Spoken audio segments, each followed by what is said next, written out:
Hi. One of the tedious activity when creating a neural network model is to identify the right set of hyperparameters that can fit the data. Now, neural network typically has a lot of hyperparameters to tune with. It can be your learning rate, it can be your convolution layer, the number of convolution layers, it can be the number of hidden layers. There are number of filters in the convolution layer, number of hidden unit when it comes to a deep neural network, whether to use an average pooling or max pooling, what activation function to use. Now, if you put all this together for a single neural network model, you will end up with a multiple permutation and combination. This is where Keras Tuner comes into play. Now, Keras Tuner is a distributed hyperparameter optimization framework that solves the pain point of performing an hyperparameter search. Keras Tuner also makes it easy to define a search space and leverage includer algorithms to find the best hyperparameter values.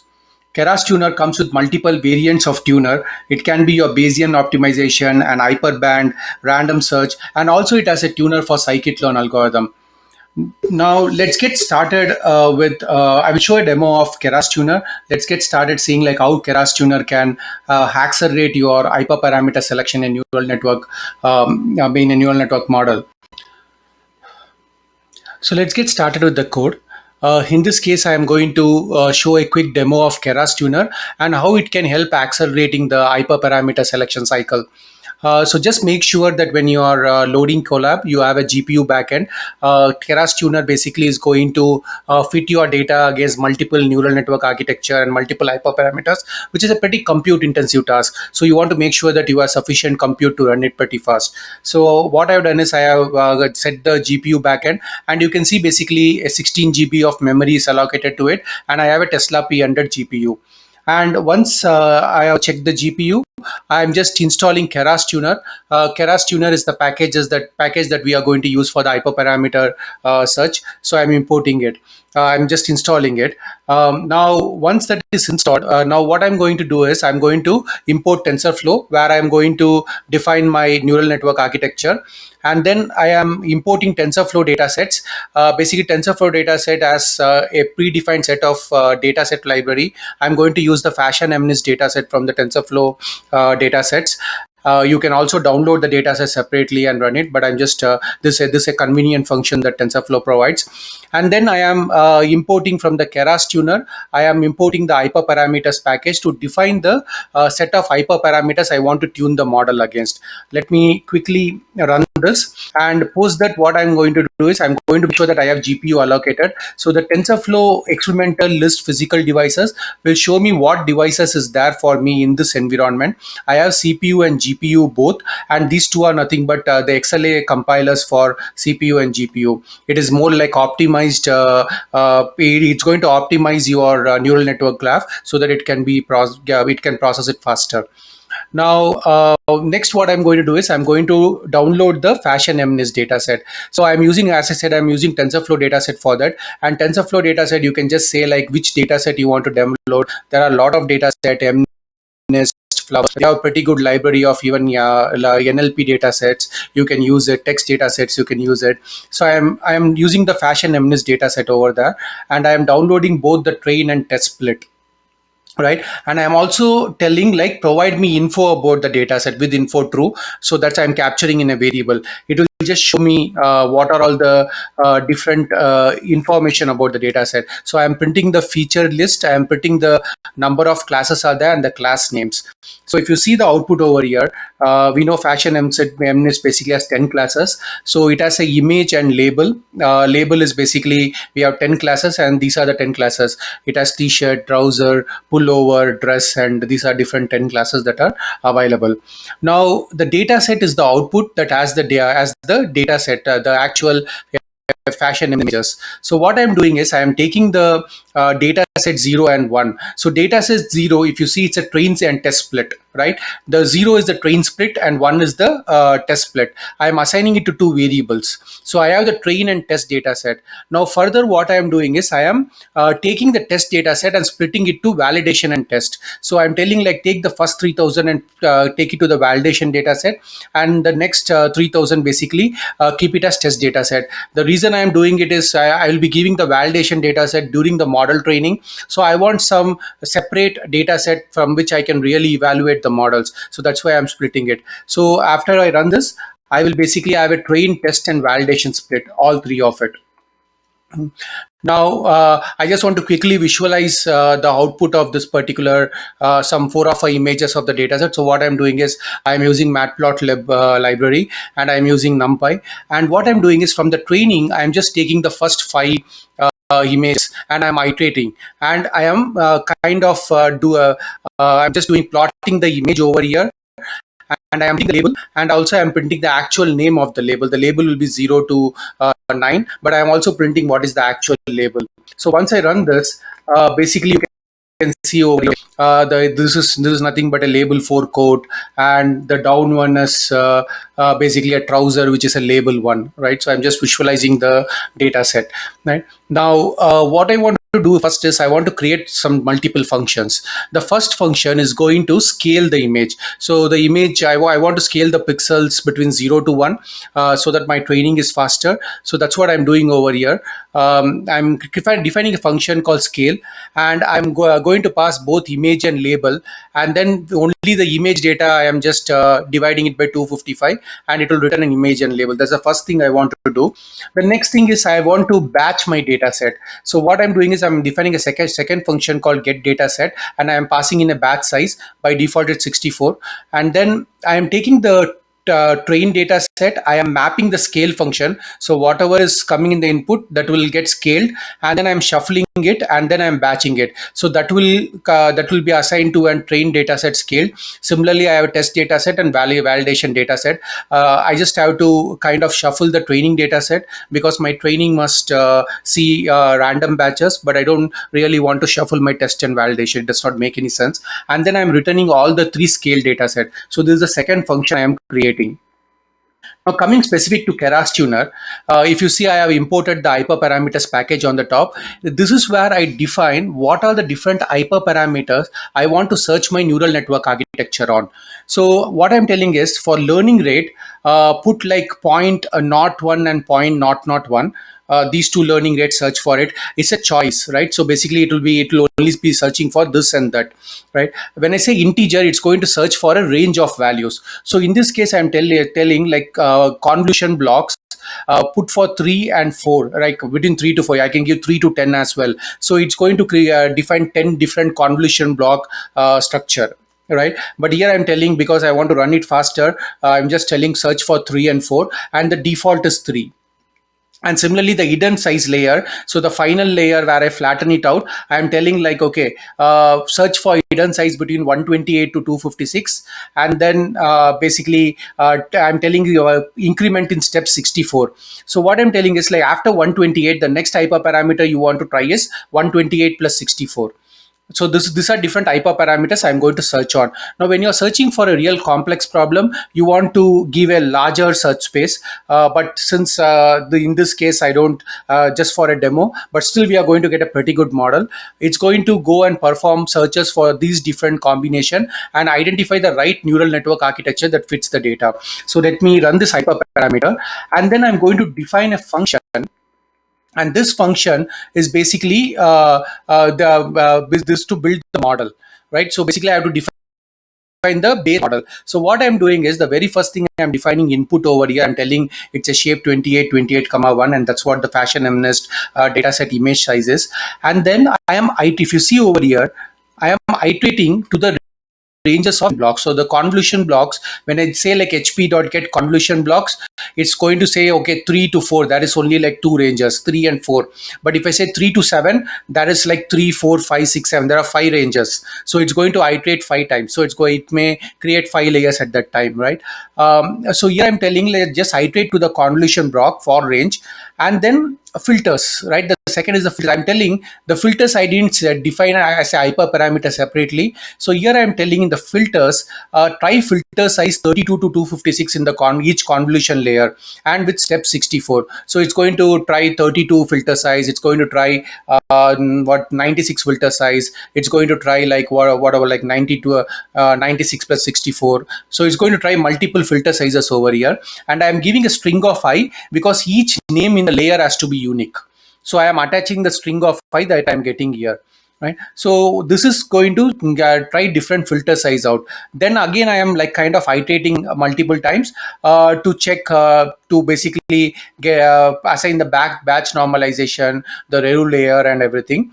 And then finally what I am doing is, if you see over here, I am setting the pooling. So in this case, what I'm telling is try for pooling as first max, and also for average pooling. So I'm just making a choice again here, but I have not defined it separately. So the reason I want to show this is you can define the hyperparameters completely outside, or you can also define the hyperparameters within a model. So that's what I'm doing over here. And then finally, I'm adding like all these parameters. So all this is going to run inside a loop and keep trying it. I'm going to attach a global average pooling layer, a dense layer. The dense layer hidden size is coming from the hidden size parameter that is not defined outside. Then I have a dropout layer, and then if you come down, I am then telling, okay, compile the model with an Adam optimizer, and then use learning rate that I have defined on top again. And I'm giving the other metrics and returning the final model. So this function will take an hyperparameter as an option, that is the hyperparameter as an option. I'm going to return a model for us. Right now, the next thing I'm going to do is, after I have defined this, I am going to import the Keras tuner. So now the Keras tuner, there are multiple tuners available.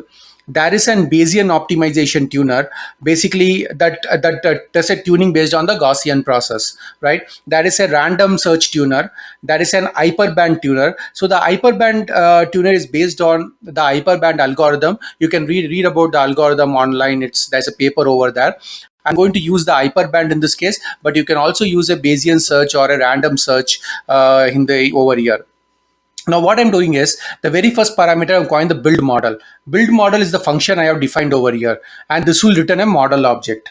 Right, so that is the very first parameter. I have to give an objective on what I am going to trying to solve. So I am telling the validation accuracy is my objective. So it will try to maximize the validation accuracy.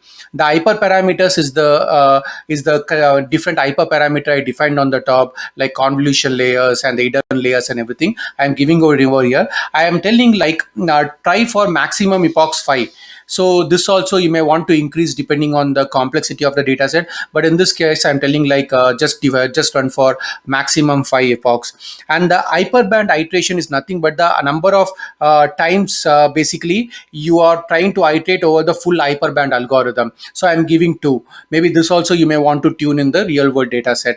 Right? Again, as I said, the hyperband, you can learn about the hyperband algorithm in a paper, but you can also use Bayesian search, whatever you want. So I'm going to run this one, and I can just do a tuner.search space summary to print all search space it's going to go through. So it's just telling like, okay, pooling, there is an average and max.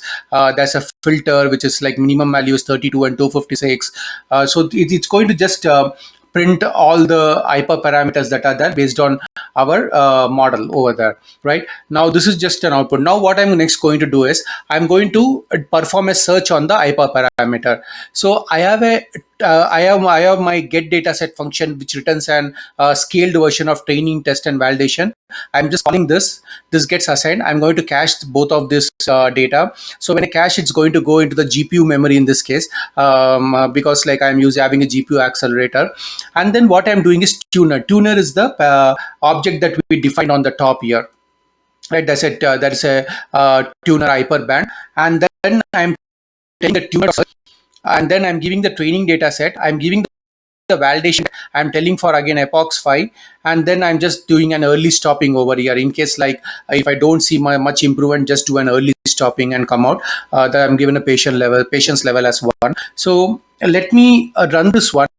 This is still going to try to run it. So what I will do is, I will pause the video now, and then I restart it as soon as the training is done, and I will show you the output. And I will do is, I will show you how you can get the best model, how you can deploy and do an inference on the best. So now the job is complete. It took around 25 minutes to run across all the different hyperparameters. And if you see like basically with this particular architecture, like 32, 160 and 224 filter size, The performance was validation accuracy was pretty bad. It's just like 46%. But the previous one where we had like filter size of 224, 224, 96, basically it came to around like 88% validation accuracy. In fact, it was a early stopping. If you see, like it's 3 of 5. The reason is 2 of 5 had like 89% accuracy, validation accuracy, and the reason is we had given early stopping as one. Right, so now the hyperparameter search is complete. What we can do is we can just take the tuner object and get best models one. You can take as many best model you want and you can evaluate it. I'm just taking the first one, and then let me print the summary. So basically, this gives you the summary of that particular model that was considered to be the best out of all the hyperparameter search. And you can see basically the input layer, the convolution 2D layer, the different parameters that were used, right? So basically, it prints the summary. It has picked the best model. Now, what we are going to do is like we can also like get the best hyperparameters that was used. Now, if you see here the hyperparameter, basically this was the best hyperparameter that I used. So there's a filter size in the 0 layer was 32, 96, and then 160. And then the fourth layer was total 4 layers. It has selected as best. Again, it's 160. Then the hidden layer is 128. The learning rate is 0.001. All the pooling are average. So you can get the best hyperparameters used as well.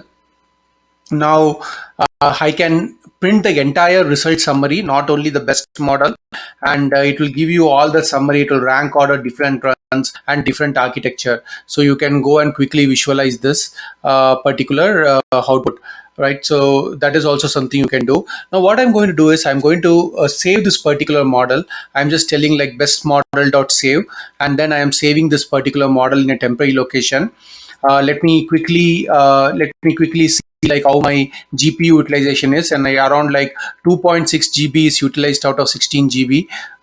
Then I'm just going to make sure my model is there in the temp directory. Yes, it is there. I'm going to clear off the session, and I'm going to create a fresh session and load this particular model that I have created. I'm going to doing a model.load model, and then I'm assigning to an basically variable. Now I'm going to take the test data set. We use the validation data set to validate the model. So I'm going to take the test data set over here, and then I'm going to take the first 10 images. I'm going to quickly run it across to the loaded model fname is not predict of that particular image, and then I'm going to see the output. So let me quickly visualize the some output. Like if you see over here, this class is a t-shirt, actual label and predicted label is t-shirt. The actual label is sandal and the predicted label is sandal. Similarly, you can see like, okay, most of the predictions are right on the sample 10 images. And let me finally evaluate against the entire data set and see how the accuracy is. So what I'm doing is I'm doing the best model that we have selected dot evaluate. Basically, I'm doing it against the test data set, and then I am printing the accuracy of the. But you can see basically the model is 91% accurate. Not bad, because like we didn't train it for a lot of epochs. We constrained our model so that it runs faster. The best thing is like you don't have to manually sit and create architecture, define best architecture. So once you have the data preparation, data labeling and other things done, you just take the data and create an basically create an hyperparameter search. You can run it distributed, so you just pass it on, maybe run it for a few hours overnight, and in the morning you have the best architecture. You can take that architecture and then iterate further on top of it. So that's it about it. Maybe I will continue with the Keras Tuner and show how scikit-learn models can be also tuned with Keras Tuner in the next set of videos. Thank you very much.